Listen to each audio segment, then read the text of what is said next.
नमस्कार दोस्तों, स्वागत है आपका एक बार फिर से मेरे चैनल पे। तो दोस्तों आज हम करेंगे वाइगॉत्स्की की थ्योरी। दोस्तों सीडीपी के लिए वाइगॉत्स्की की थ्योरी एक इम्पॉर्टेंट पार्ट है। तो दोस्तों बिना टाइम वेस्ट करे हम वीडियो को स्टार्ट करते हैं।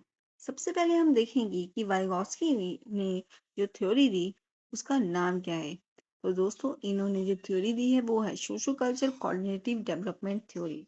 सो दोस्तों इस थ्योरी में इन्हें बताया कि जो लर्निंग है वो सोशल इंटरेक्शन की वजह से होती है।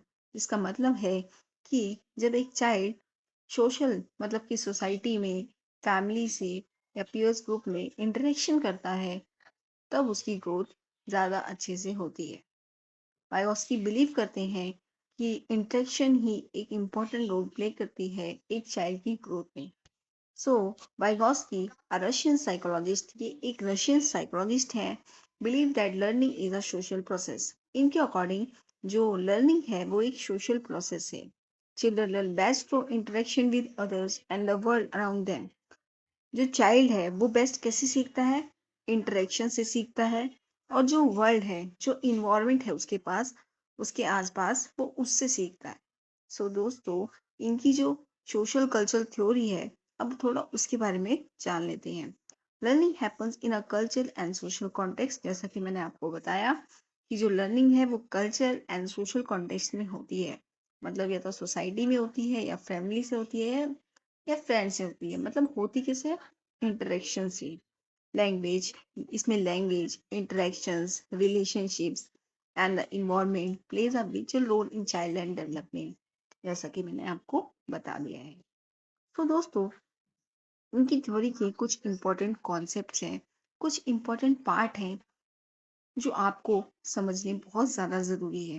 एग्जाम में इनकी थ्योरी से आपको एक दो क्वेश्चंस तो देखने को मिलते ही हैं। सो दोस्तों इनकी जो थ्योरी है उसका जो सबसे पहला कॉन्सेप्ट आता है वो आता है zone of proximal development, Z जिसको हम कहते हैं। इसमें क्या होता है? The distance between what a learner can do on their own and what they can do with guidance and support. मतलब दोस्तों इसमें जेडपीजी जेडपीडी होता क्या है? दोस्तों ये होता है गैप। इसमें देखा जाता है कि बच्चा खुद, जो चाइल्ड है वो खुद कितना काम कर ले रहा है, कितनी एक्टिविटी कर ले रहा है बिना किसी सपोर्ट के। और दूसरी तरफ इसमें ये देखा जाता है कि बच्चा, जो चाइल्ड है, वो किसी की हेल्प लेकर उस काम को कितनी बेटर तरीके से करा जा सकता है।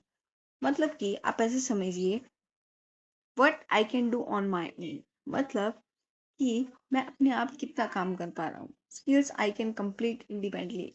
एक चाइल्ड इंडिपेंडेंटली कितना काम कर पा रहा है। What I can do with help, the ZPD I can do it with guidance, encouragement and support.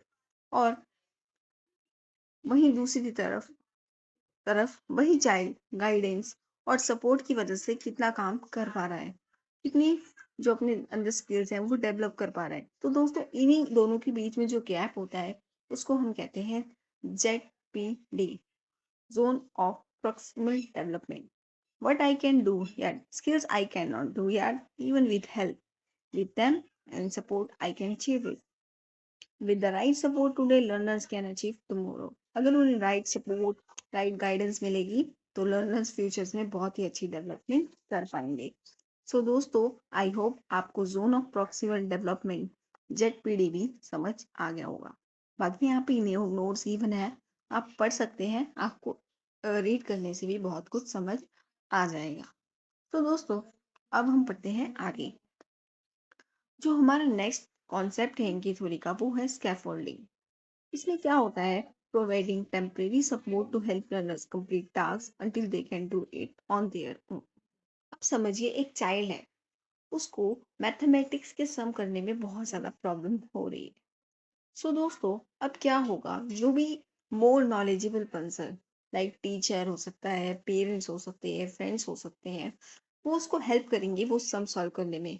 वो उसको कब तक हेल्प करेंगे? जब तक वो चाइल्ड खुद खुद अपने मैथ के सम्स को सॉल्व नहीं कर लेता।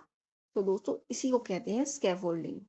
Scaffolding can include modeling, asking guiding questions, giving hints or prompts, breaking tasks into smaller steps, encouraging and giving feedback.